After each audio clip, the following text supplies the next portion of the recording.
Good evening. Turns out China is leaving a growing trail of spent rocket stages in Leo, and it's turning the place into a debris field. Rocket Lab just bought Iridium. Wow, we're going to talk about that a lot. NASA and the SBA announced a partnership, and in related news, NASA announced 40 space technologies for collaboration. I'm imagining that there's some nice overlap there.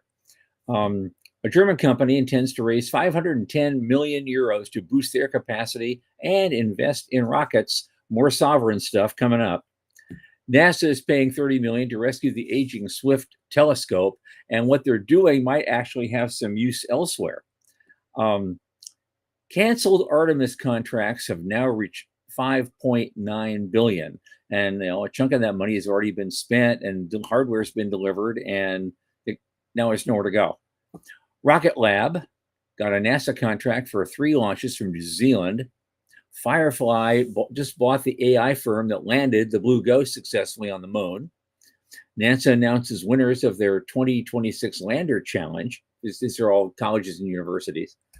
And the Federal Trade Commission gave Elon Musk the okay to acquire Mesh Optical, a firm founded by 3 SpaceX alumni. Now, tonight, we had an interesting situation. We didn't get our producer back from his trip. He's still stuck in Vegas. And also our guest for tonight, Yvonne Turchak, called in sick, basically. So it's Michael and I doing the news and talking about stuff. And hopefully a lot of you folks tonight will be coming in with your questions, and we'll find a main topic, and we'll work it to death like we always do. We're winging it tonight, folks. Let's have some fun. From the news desk at the Center for Space Commerce and Finance, my name is Thomas Andrew Olson, and this is The Unknown Quantity.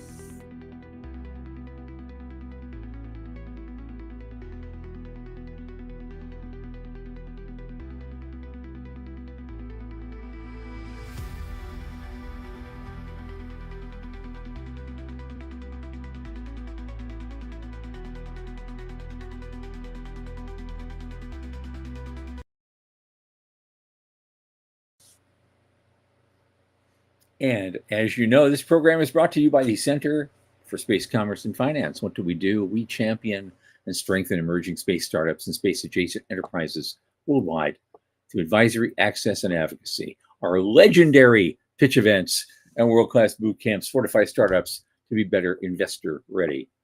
Now, a lot of our work, especially this podcast, is supported by our listeners and fans like you. So if you just go to cscf.space/support, and click that Plain as Day donate button. A little in the tip jar each month makes a big difference.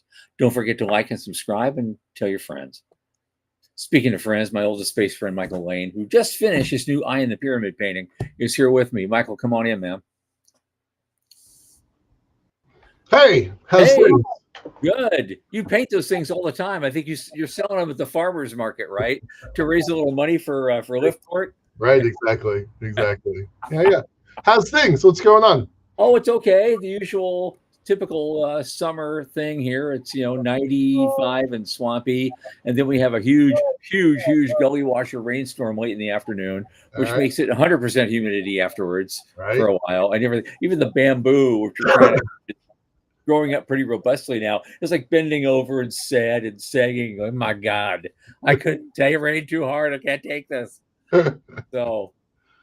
Oh, fun.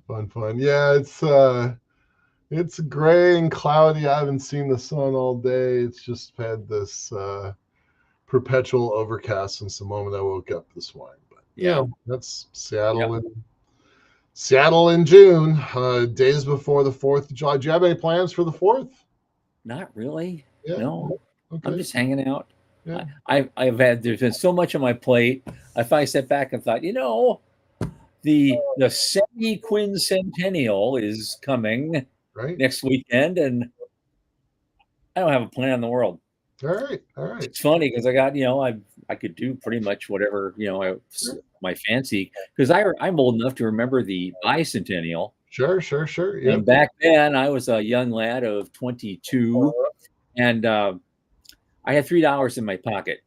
I started a new job the previous month, and it was like for the state of Oregon, and they, I had something at the university hospital up there, right? Didn't pay a whole lot, but it was steady. Yeah. And I got bennies. Yeah. But the problem is when you're a state employee, there, you're on probation for the first 6 months, which means you don't get paid until the 10th. Okay. And you get paid in the first after that, but Right. you don't get paid till on the 10th for the first 6 months you're there. Yeah. And of course, the problem is the rent is always due on the 5th. Yeah. Yeah. No, there's life was fun then. So on that day, I was wandering around, like the campus with a couple of bucks in my pocket. That's all I had for another 6 days. Portland does throw a pretty good 4th of July party. They'll have the I don't know if the Jazz Fest was happening that early. I don't think it went back that far, but yeah. For us, no big deal. Hanging out with mom, doing the local show. I thought about going to see some big fireworks, but mom's not really up for travel like that. So just hanging out. Yeah. You have your mom. I have my mom. That's fireworks enough. I am. I really am. I am. Yeah. Mine just turned 98, and she hasn't been around since she was 83. So there you go. Right. There you go. Yeah. Well, Morty and Joe are joining us tonight. We'll hope we'll get some interesting questions in on top. If there's any topic that's really pressing on your minds that you think we should discuss this evening, hey, come on in. We'll do anything and ask your questions. Cube space. We got it's Joe. Look at that. We got all sorts of people. Right. Yeah. One guy, two places. Okay. Right. We expect multiple questions from different accounts for different topics. Right, exactly. Right up. David Livingston can do that. I don't know how. He can be focused. He can be in the middle of an interview. He'll be sending me text messages on a completely different topic. Yep. It's like, how does he do that? Yeah. All right, let's get into it. You sent this one up first thing this morning, and I'm like, ooh, that one's spicy. And it's from an alternate website. I go to a lot of these alternative places, right. And I get some really good stuff off of those places. Yeah. And so so to me, that's just independent journalism, right? Yep. So when I see stuff, I've never seen a space thing from that before. So I gotta think there's something to this if they're posting it. It's a legal insurrection, and probably some other folks have picked it up too. This story. Basically, what it boils down to is China is starting to leave a growing trail of spent rocket stages in low Earth orbit. The pace is picking up, and it's increasing the risk of collisions. We thought we wouldn't have this problem for a few more years, but it's already getting crowded. And everybody's pointing to China as the culprit. Yeah, this report here that they reference from Breaking the Fence really kind of dug into it with some real facts here, right? That 98% of the global increase is abandoned rocket body mass. China has left over 40 times the amount of the combined of the rest of the world. Yeah. Like that's insane stuff, right? And China knows better, right? They know better. So this is not an accident. Right? This is not an accident. If it's not, then it affects them too. Well, they have to dodge their own shit to get to the Tiangong station. No, wait a second, because that's a well-known military philosophy doctrine called asymmetric warfare. Mm-hmm. Because the U.S. has more than 85% of all the assets in orbit, it affects us more than anybody else, right? And the rocket bodies that popped up, that broke apart the last two times, both of them were China. And China does know better, right? So this is not an accident. Interestingly, they also noticed that obviously another clear danger. It's not even just the booster itself, but some of these things still have some leftover fuel in there. right? And so something, yeah, boom. Now you have 1 million more objects. Thank you. Have a Yep. nice day. Yep. Yep. And so, yeah, they've got their own space station, and they've got their constellations in development, but they don't have the numbers. And these are typically hanging out at the 650 kilometer level altitude. And so they're just going to put them in other places. So basically, they have planted carefully untimed bombs in really important locations, and they're just waiting for them to go off. Yeah. Yeah. Okay, so what the title of the article suggests, they've created a minefield, Yep. and it's literally true. It's literally true. It's not a metaphor. No, it's not. It's not. Yeah. It does kind of go. I'm going to make the leap that it also ties into lawfare, but it's not that they are practicing lawfare the way they usually do. In this case, they're exploiting a loophole that doesn't force them to do anything about it. There's no, there are agreements in place, but there are no treaties that say you must deorbit by such and such a time. So, right. So it does underscore the fact that there isn't it's not. I'm not saying the word regulatory, but I am saying the word diplomatic. There's got to be some kind of, because we have the Outer Space Treaty, we have these other things. We need to have something on a global scale that at least we agree to certain principles when it comes to mitigating debris, and this is what we agree to and how we're going to do it from now on. Yeah. And this just really underscores the fact that it needs to happen a lot sooner than we probably thought. Well, so those things exist in some cases, but they're not at the treaty level. They're at it would be a good idea if level, right? It's not a treaty. So, and then the other thing that this article kind of ties in with this, although they are unrelated, is that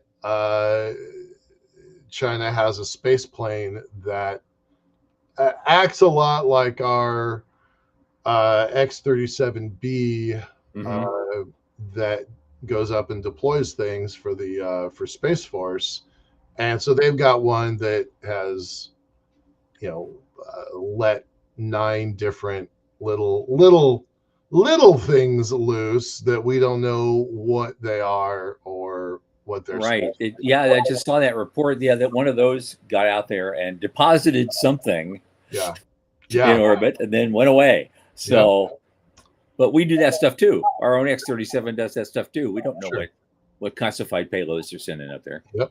Yep. So, hats off to the folks at Leo Labs and the report that they wrote. I'm just going to read one piece of it. Between 2021 and 2025, China has abandoned 51 spent rocket bodies in LEO above 650 kilometers, more than doubling the number of the previous 5 years, bringing the total to 96. So in the last 5 years, somebody up top has said, you know what? Why don't we just leave our junk up there? It's fine. It's good for us to do that. It's dandy.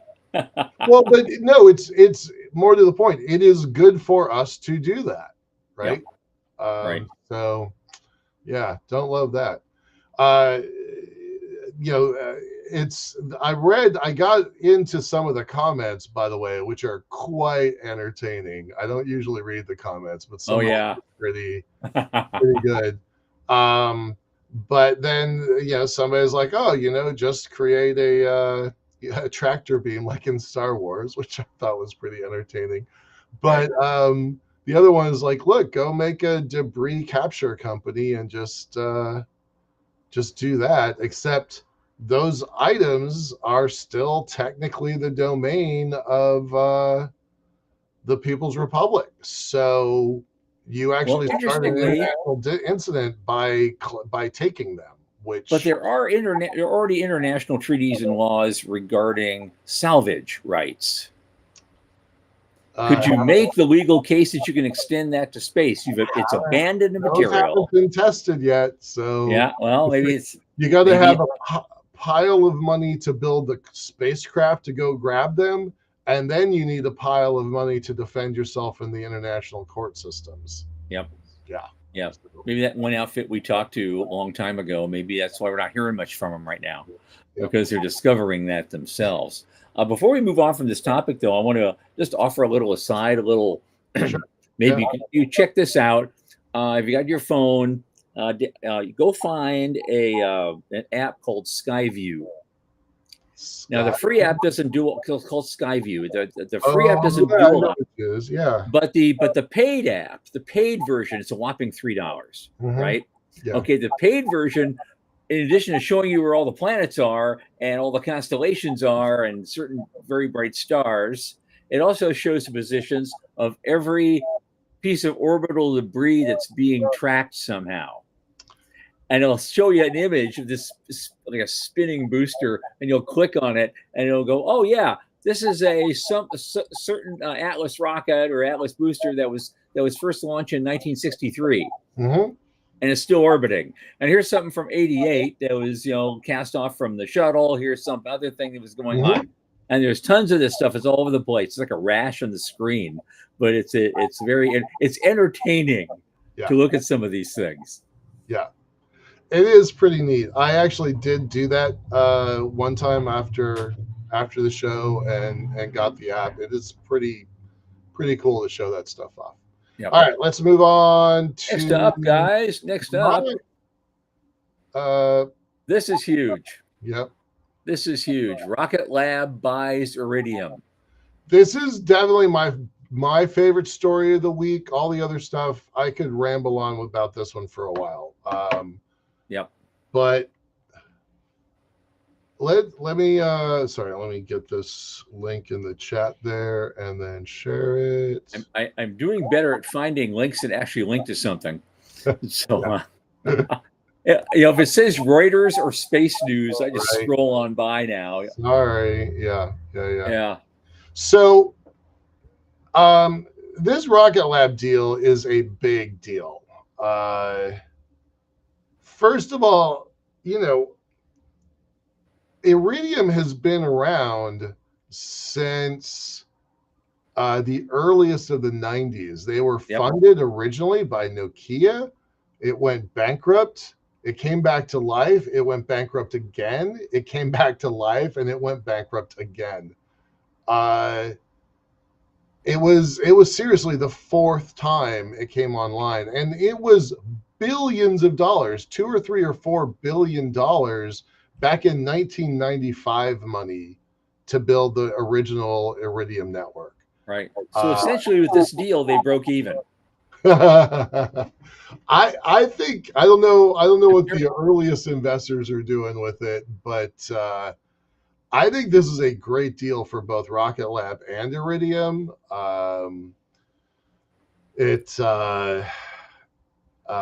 It's about an $8 billion deal. They're getting 80 satellites as part of it, but they also get 2.5 million customers. They also get access to a very large war chest. They pulled in Morgan Stanley and Wells Fargo to basically capitalize this. This is 50% equity, 50% cash transaction. Jason, Iridium became insolvent several times. Oh, they had the model for insolvency through the 80s and early 2000s. So they, going back to my days at Boston University, they were we actually dug into them pretty deep because they were, I wasn't doing anything at all with space then, but I was in the business management track, and their deal was so complicated. They had to go to every single nation that they had flyby over and get one nation at a time to approve their deal, which is what took so long. The engineering was done and flew on time. They did not have a single mishap, but the task of getting overflight permissions and connectivity on the ground permissions, it ate up so much of their resources they could never get profitable.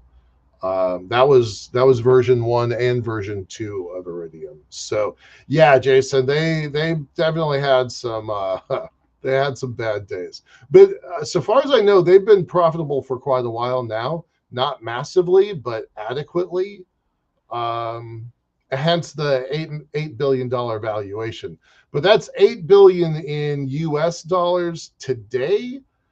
Track back to what was $4 billion worth in 1995. I don't think that's a break even. I think that's a solid fail, because of the inflation and the time value of money. So yeah. Is this right? Jason's saying that it's a product that Beck himself uses. That goes back to Warren Buffett's, drink Coke, invest in Coke philosophy. I didn't know that. That's kind of cool. Yeah, so I think this is a great deal. I think it's good for both of them. People asked me, weeks and weeks ago when SpaceX was going, pre IPO, and they asked me what I liked. I'm like, well, I don't know what to tell you about SpaceX, but there's a couple companies I think that are going to do really well because of what SpaceX is doing, and I listed Rocket Lab as one of the companies I really had a lot of confidence in. Well, I just went to my inflation calculator, and $4 billion in 1995 is $8.6 billion today. There you go. So it is pretty close to break even. Good for them. Yep. Yeah. Funny. It's called Tom's inflation calculator. It's not, but I don't own that. That's a. Wish I did at this point, but that guy's probably doing all sorts of. Okay, moving on. Moving on. Let's go. Yep. Okay. These are back-to-back NASA stories because they kind of interact with one another. NASA and the Small Business Administration are now announcing a partnership, and to support the growth of American space economy. So, and supposedly that was the thing. I guess that's what they signed. Signing the agreement was today at 1 p.m. Yeah, I don't have any actual news for that news. I know it should. You think it'd be on NASA's website right now because supposedly it was a done deal today. Yeah, no, and Googling NASA administration and Small Business Administration partnership doesn't actually turn into news. So yep, we don't know what that looks like. But on the other side of that, NASA also selected 41 proposals from 37 companies to advance technologies in support of the agency's goals to establish a long-term presence on the moon and enable human exploration of Mars. Right. And they have and some of the topics were power generation, in-space logistics, and dust mitigation technology. Now, it sounds like maybe this thing they're doing with SBA will have some crossover effect on some of these companies, especially if they're just, out of the garage startup. Well, we particularly brought this one up. Sean pointed this one to us because it specifically calls out our friend Mary Glaze and her space weather group was part of this. So we probably want to talk to her about this. I think she's on next week or the week after. She had a delay. She was supposed to be on like 3 weeks ago. But yeah, it's cool, right? It's kind of this ongoing thing that adds up a little bit over time. Yeah, I don't really have that much to say about this one. Okay. Other than it exists. You'll have something to say about this. There is a publicly listed German space technology company called OHB and they have announced plans to raise up to 510 million euros by issuing 1.7 million new shares. Great. And they want to use the proceeds to bolster their production capacity.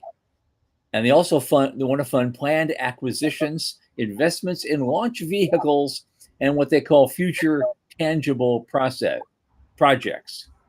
So back to sovereign stuff again. Back to sovereign. This is certainly a part of that 40 billion euros that Germany is deploying. Yeah, this is great.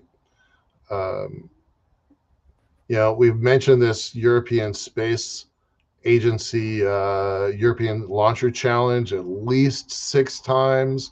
Yep. All of these different companies are participating in it. I like this. So I don't know the German stock market at all, but it's a publicly traded company on the German Stock Exchange. That's pretty neat. Yep. But we've been seeing this roll-up strategy work especially well here with Redwire. Redwire is a roll-up strategy, and so is Voyager, right? Both publicly traded companies, both have a lot of money in their checking account. They are using, and that's also true with Rocket Lab, right? That they're making acquisitions to bolster their position. Roll-up strategies are working. They're working, and this is the first one I've seen it working in another country. So that's pretty cool. Well, and the thing is, we've talked about the sovereign stuff a lot. A lot of countries are starting to do this now, especially in Europe. And so, and we've not done this. We're just doing this to inform, not to frighten anybody. It's just there's no FOMO here. There's none of that stuff going on because, as I think I said this last Thursday, my guess is that it's going to be anywhere from 5 to 8 years before U.S. capability, U.S. sales might start to diminish a little bit. Mm-hmm. As a result of that strategy. They're putting big investments into this, but as you know, it takes a while for those things to actually form and take hold and get some traction. Yeah. And so we don't have American industry, space industry didn't have anything to worry about today. Right. Or next year, or even the next presidential administration. Well, okay. Now after that, because we're already hearing. So this wasn't one of the articles we were posting today, but there's already getting multiple confirmations that SpaceX's rideshare is closing down after probably 2027, 2028, because they're at max capacity right now. Yeah. SpaceX is at max capacity.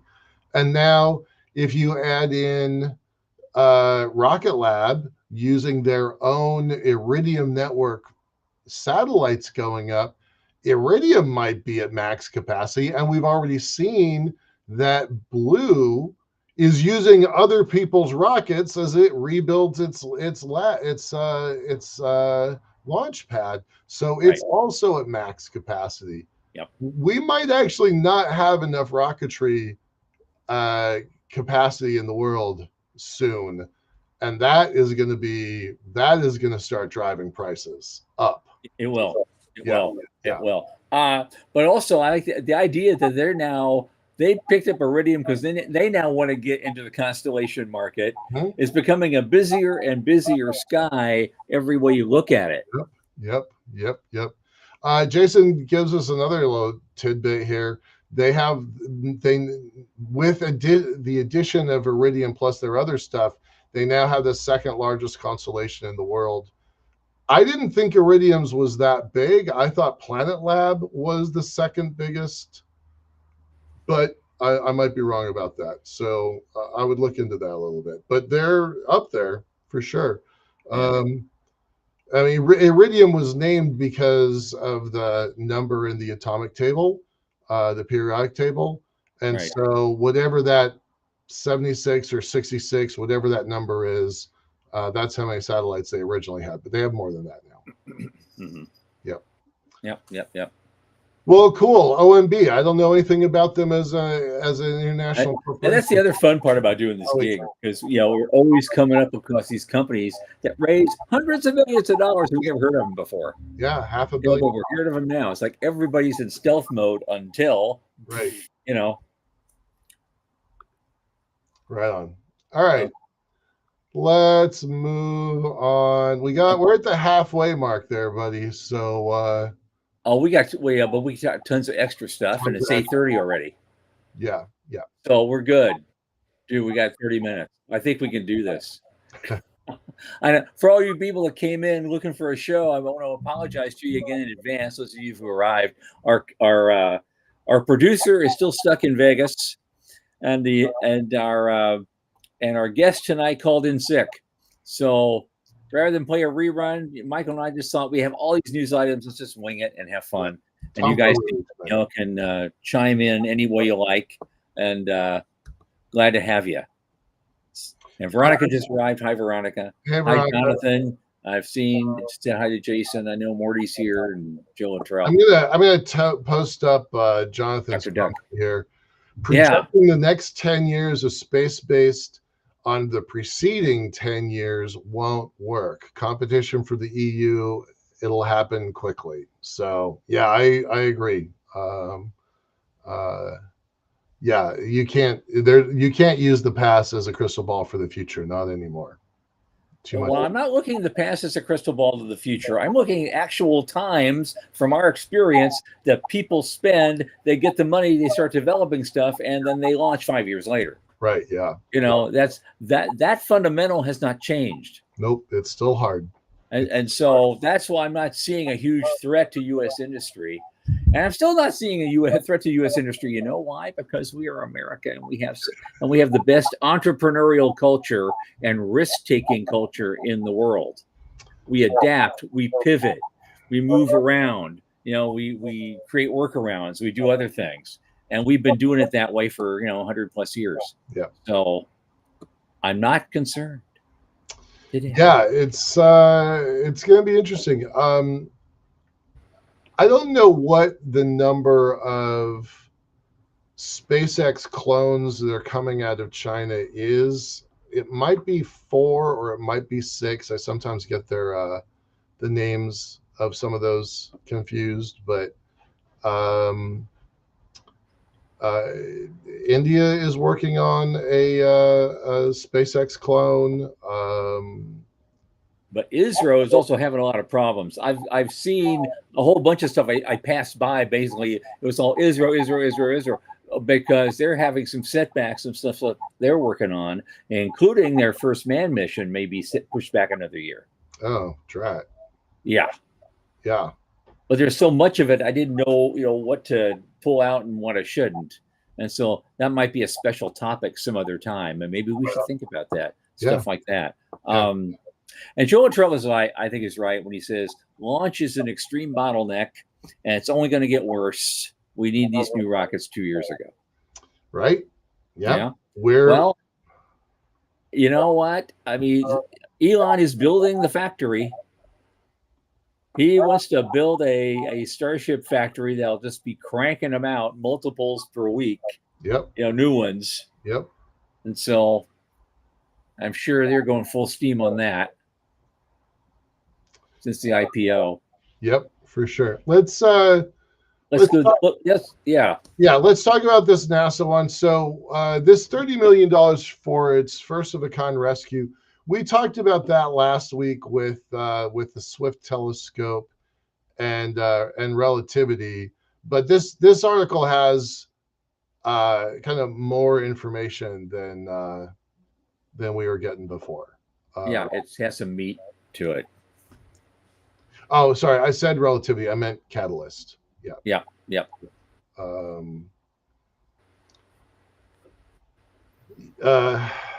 Here's the quote here. This is not just any spacecraft. This is an observatory with unique capabilities for astrophysics. It is a swift observatory that can quickly pivot across the night sky to find things that go boom in the night. I think that's very poetic and kind of pretty. Yeah, it is. It also, it's one of the few that looks for gamma ray bursts. Right, right. That's vaguely important. Yeah, things that go boom in the night. Yeah. I don't understand this though. Uh, it was launched in 2004 for $250 million.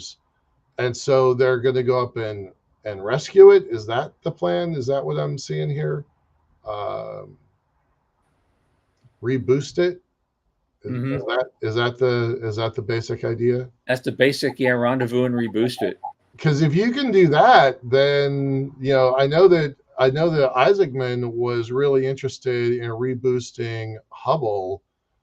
It almost feels like a dress rehearsal for boosting Hubble. That's how I was. And that's exactly what's going on, because I think Jeff Faust put out something like that this morning. Oh, okay, They're cool. saying that because they're using an old Pegasus for this, Okay, all right. and so it's not even a Falcon or something. Using an old Pegasus, and that would be good enough. So 30 million is like a cheap deal compared to a lot that could be done. But they're thinking if this is successful, they're going to try a similar thing again to boost other things like the Hubble, et cetera, et cetera. Awesome. And so, yeah, this could be a low-cost solution to keep some great assets in place. They're still useful. Nice. Like you and I, some great assets in place that are still useful. Vintage assets, may I say? Yes. All right, let's stick with NASA here. Now this is the other side of it. Right. They canceled the hardware contracts, and the canceled contracts reached 5.9 billion. That doesn't mean it almost says that you saved 5.9 billion dollars. No, you didn't. You spent a lot of that already. No, right. And you actually took delivery of what got built. Right. And now it's just going to sit there in a museum with the Ark of the Covenant. I saw Raiders of the Ark this weekend as their 40th anniversary.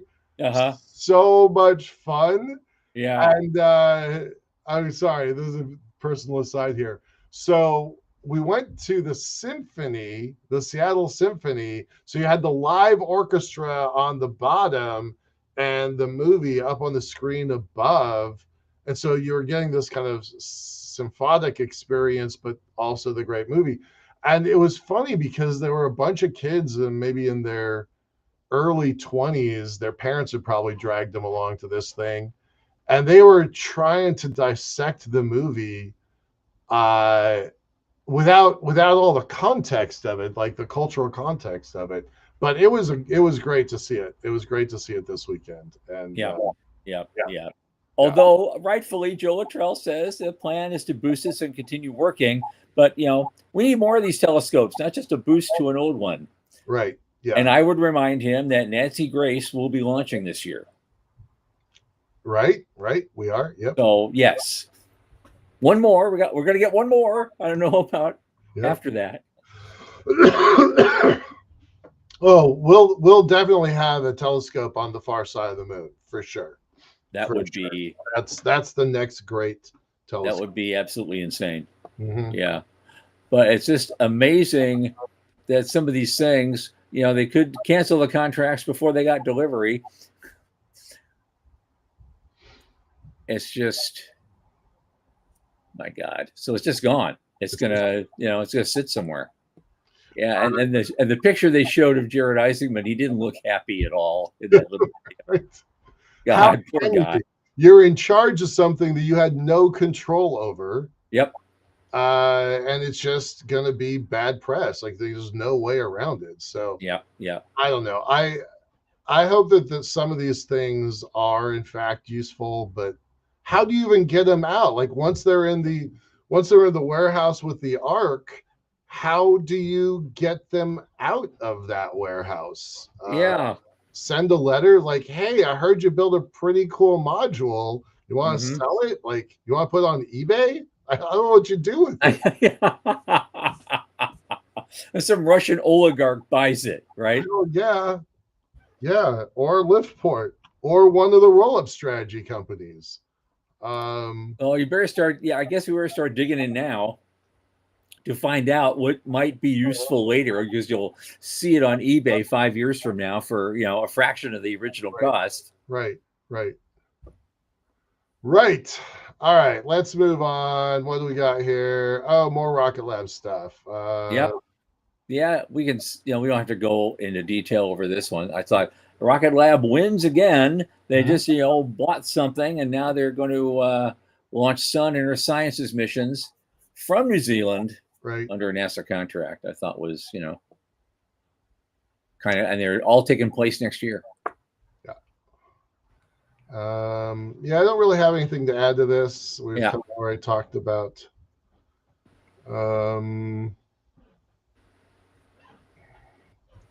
I like how here they're saying a California headquartered space company.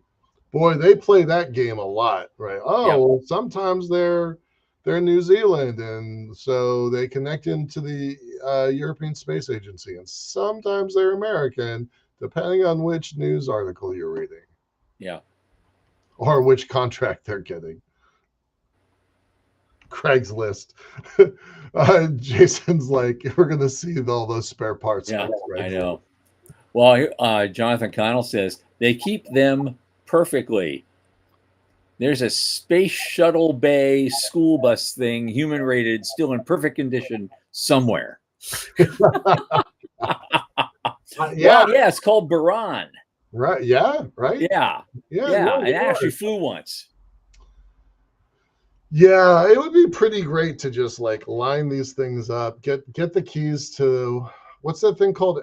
Warehouse 17. That's the pop culture version. Warehouse 13. 13, yeah. It was Warehouse 13. That show was fun. Yeah. Just go in and start poking around and see what they got. We'll find the Ark. We find well, of course, if someone did that in Warehouse 13, it always inevitably led to a cluster. Right. Before the end of the show. Right. They're destroying the space-time continuum. There's something Tesla built. Right. All right. What do we got about Firefly? This is the coolest thing I've seen all day. Because they hired these people to do the AI-based software that enabled not Blue Moon, but their Blue Ghost spacecraft on the moon. But one of the few that landed successfully without tipping over. Right. And so they decided, I guess, here it is a year later or more, let's just acquire that whole company. Right. So we can have that exclusively for ourselves, because what they do is so good, we should be, renting it out. That's not just what we were talking about a minute ago as a roll-up strategy. That's also a defensive capability that they want to make sure that they keep for themselves. Yeah, I dig that. That was smart. I thought that was the craziest, coolest thing. Yeah, it's a short little thing, but it was enough. We got enough. Yep. So that's that. Here's John Connell saying he knows somebody who's trying to buy that school bus thing. All right, well, that's pretty neat. Okay. And then here's Luttrell. For sale, one space-rated storage module, never used. Make offer. That's the Craigslist. Bring your BYOL. Bring your own launcher. Bring your own launcher. All right. Here's one for the kids here. Yep. Gotta love the branding of this Hulk Human Lander Challenge. It's for the students, and trying to figure out, how to. This kind of goes a little bit with Dallas Beinhoff from last week, where he was talking about one of the challenges that he runs. So $10,000 to California Polytechnic State University. Good for them. Cal Poly has been a rock in these things forever. I remember Cal Poly when I was living there. Those guys were a rock then. They always crank out some really top-ranked people. I had a pretty good intern from Cal Poly. Yeah, yeah, Yeah. yep.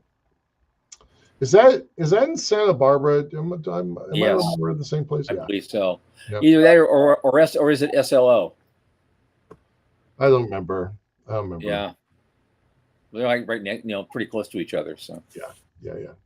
yeah. Through competitions like the Human Lander Challenge, NASA fosters a next generation of engineers and researchers while advancing the technologies needed for astronauts to explore deep space. Kind of hard to go wrong with that program. That's true. For more information, see Artemis program. That's funny. Yeah. Yeah. Okay. All right. Um, All right. now, here's the one that interests me because it's just a natural outgrowth of the IPO. So, in a way, because Elon Musk apparently got permission from the Federal Trade Commission to acquire a startup called Mesh Optical Technologies that were founded by 3 former SpaceX engineers last year. We're gonna see So that happen over again. it's already circling around. Uh-huh. Uh-huh. I'll bring you back. And the guys at Mesh are going, we tried to get out. He pulled me back in. No way. They're like, woohoo! We doubled down. Yeah. Yeah. Yep. This off of another acquisition last week with Cursor. I mean, he's got the capacity to have SpaceX go into the roll-up strategy game we were just talking about in a big way. $80 billion in the bankroll and the ability to print money off of your equity. Speaking of which, what's the price today? Did you look? It dropped for a bit. Yeah. Give me a sec. Okay, we're gonna do that. We're gonna do that. Way to the bottom. God, it's up. It's up 10 today. Okay, all right, 164. all right. But it dipped low enough for your option to cash. Yeah, I didn't trip my option. Oh well. All But right. I've got all the rest of July. Okay. All right. So, well, I think it was also being pulled along by the markets a little bit in general. The Dow was up 306, Nasdaq was up 522, even the S&P was up. So, yeah. Well, let's come back to Mesh for a second because okay, let's just like look through this for a second. Mesh Optical came out of stealth in February when they announced it had raised a $50 million Series A. Yep. And then isn't February when they announced when SpaceX announced their IPO? Like, what great timing is that? Like, hey, absolutely, we're going to be our own thing, and then immediately after, SpaceX is like, nope. And here's the key paragraph right here. This is why SpaceX picked them up. Because the Mesh co-founder saw an opportunity to develop optical transceivers for terrestrial data centers. Guess what? Yep. And you say Anthropic, and you say, all those other AI things that he's been hoovering up. Yep. Good. So, call. It's weird. It's almost like these guys that work at like big corporate entities, I say traditionally, and then they get out of the big corporate entity and they go work for the government and a regulator for a while. Then they get out of that and they become a lobbyist. Right. I mean, it's the same thing. It's just a different principle, and a lot more money changes hands. Yeah. Of course. Yeah, a revolving door with stock options. How do we get in, Michael? How do we do that? Oh, no, I'm not going that route, but it is fun to watch from the outside. Yes, it is. And we're good at doing that. Yeah. Joe Luttrell is speculating that SpaceX is going to go into the Earth observation market. This purchase is a quick way to get into the optics quick. All right. I wasn't really thinking that, and I think they have other priorities, but SpaceX doing Earth observation with 1 million satellites. Why wouldn't you just go and buy Planet Labs? I don't know that. I don't know that I agree with you, Joe. I'm not sure I do. Oh, different type of optics. All right. I'm not really sure what you're saying there. I don't think SpaceX is going to do Earth observation. I think they could do it if they wanted to. I just don't necessarily think. But is it a big enough of a a paying market for them to want to do that? It is, but it's also pretty full. Like there's a lot of people doing that. Yeah. I don't think they have the same opportunities there that they would in other. And when a market's that full, the margins always go down. Right. Because everybody's competing. Yeah. It's always a race to the bottom then. Yeah. Well, that is the end of our official news. Unless you got to throw some stuff up there, Tom. I've got some. I sent you a bunch of stuff. Like here's a thing. It's the CNBC's bottom line. Okay, I got them. Yep, I got them right here. SpaceX stock has cooled. Hiring for jobs in the space economy, however, has not. All right, loading these up right now. I didn't think you were gonna go with this Kelly announcement. I'm gonna put that one up because I think it's just worth a chuckle. So okay, well, it's about Asteroid Day, and we're working on stuff for that too. So yeah. So Asteroid Day, it's official. I never heard of it, but apparently it's been around for 5 years, and the original group is who runs this is an outfit out of Luxembourg. I have connections with them now because one of my guys in Sydney, a second stage investor in Sydney, wants to do an Asteroid Day type of event in Australia. But it wouldn't be till next January, so you can't really call it Asteroid Day. We're kind of figuring out what to do with that because December, January period in Australia, that's when everybody's out of school. Right. And so it's that's the time to do it because it's the height of summer. Cool. And so we're still trying to figure that out, but there might be an opportunity for the center to do a major sponsored pitch event and also it's kind of a student summit where they learn a whole bunch of things about how the space industry works and, give them some direction. And here's where you apply for jobs when you get out of school, that kind of shit. And so that could be a lot of fun. Yeah. I got 6 months to put that together. We'll see if it happens, but it's very enticing. And that's another project that we're working on. Very cool. I like that. I did not really know that much about that. They got Brian May from Queen to talk about how Doctor. Let's always forget. We always forget that he's a PhD. Asteroids have shaped our solar system. I can't do his accent justice, but it's a great accent. Yeah. Seeded life on Earth, and yes, posed a threat to it. They are objects of genuine wonder and genuine consequence. This United States Senate resolution honors both of those truths, and I hope it inspires people everywhere to look up, ask questions, and join the effort to understand and protect our extraordinary planet. Founding member of Queen, and oh yeah, by the way, co-founder of Asteroid Day and PhD in astrophysics. It's kind of a badass. Like, okay, I'm gonna stop being in one of the most successful bands of the 70s, 80s, 90s, and 2000s, and then I'm going to go back to school. Yeah, pretty cool. Yeah. All right, so that's Mark Kelly, senator from Arizona, co-sponsoring this bill. So that's tomorrow. Good for us. Yay for the Yep. All right. Well, the other thing I posted basically said that recent government data show the rate of job growth within the space economy has outpaced the broader labor market. Oh, for sure. I'm not With younger workers in particular being beneficiaries, salaries are high, and there are many open positions for workers with degrees and experience in fields including and especially engineering and information security. Yes. There's a large imbalance in labor supply and demand in our industry, especially in skilled manufacturing positions such as machinists and welders. You don't have to hack code. No, absolutely to not. Get into this industry. So is that the which article are you referencing? That's the CNBC article. Uh, SpaceX stock has cooled. Hiring for jobs in the space gotcha. economy hasn't. All right. Sorry. Yeah.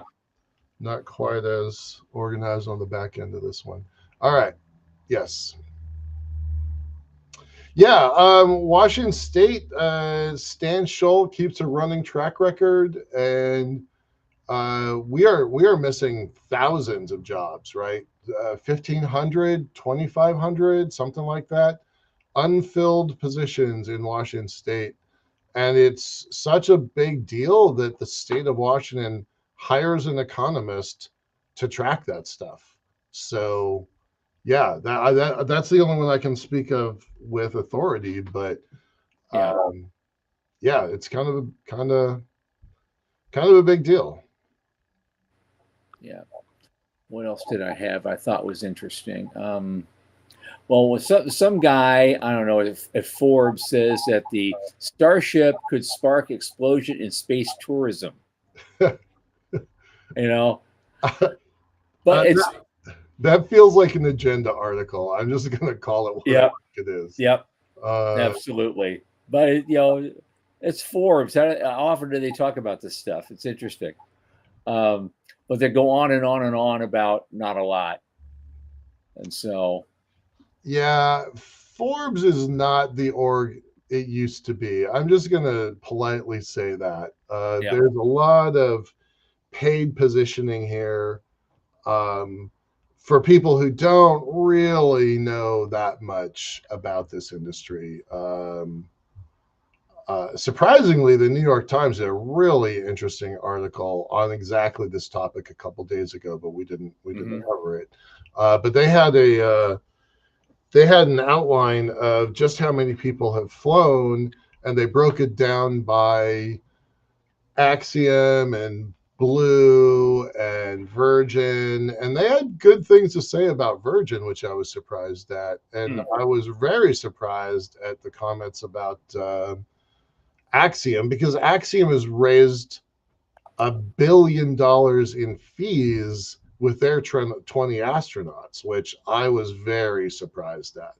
So, I'm not going to give this article a lot of credit, but sure. it's there. The Times had a more interesting and I think better researched article. Well, here's something you sent me. It's just a press release, but it was apparently Honeywell Technologies is launched as an independent pure play automation company following completion of Honeywell Aerospace spinoff. Yeah, Honeywell, they've been doing this. They've been planning this for a couple years, apparently. I Yep. heard of that this morning, so I have no backstory here. But now Honeywell Aerospace is publicly traded on NASDAQ. So I was going to watch it. I don't know jack about this thing. Yeah, this is from their CEO. With the completion of the separation, we have successfully transferred Honeywell into 3 independent industry-leading companies: Honeywell Technologies, Honeywell Aerospace, and Solstice Advanced Materials. Each company is built around a distinct strategy with greater focus and financial flexibility to pursue a long-term growth agenda. Cool. Yeah, I dig that. I don't know anything more about it than what's in this article, but I thought that was pretty cool. Had no idea that was happening. All right, we got 1 minute left. Okay, I got one quick one then. All right. Russia. Okay. The TASS put out a press release saying that even though they're behind, Russia will begin exploration and development of lunar resources after 2036. No, the hell they will not. Well, you know what? The moon's a big place, and so in relative terms, if they can, find a way to start scraping something off of it 8 years after other people have started doing that, then good for them. But they're throwing their hat in and says, "We're in it. We're in it." A draft presidential decree, quote, on the fundamentals of space policy of the Russian Federation in the field of space activities and the use of its results through 2036 and beyond. That does not translate super well. Yeah, Luna 28, 29, 30 spacecraft. I mean, honestly, Russia is a vassal state of China, and it's probably going to be a failed state 10 years from now. So I don't have a lot of confidence in their ability to hit the moon. Yeah. I'm just gonna, Absolutely. yeah, that's where I got. All right, and with that, And on that, yeah, we are done, man. Thank all of you for being here and sticking with us tonight. This is all just one big, little mess, and I thought we did well, and hope we see Sean again real soon. Next Thursday, this coming Thursday, July 2nd, just before the holiday, Morty Freeman's going to be back with us, but it's a different kind of show. He's going to be doing his pitch. nice. Morty's going to be doing his pitch, and we all get to watch that and ask him any questions that we want. That includes any of you who show up as well. And so it'll be a fun night. I hope you all make it. It'll be a good thing because Morty's kind of Michael's acolyte on the space elevator cult, and he's going for it, and great. That's great, and we're going to see what his business model looks like now, because I know he's had time to refine it. We had some conversations at ISDC, and so I am really looking forward to seeing this. This is going to be a lot of fun. I hope you see you then, and that'll be at 8 p.m. Eastern, as always, on Thursday. And on that, for Michael Lane, I remain Thomas Andrew Olson. Keep watching the skies.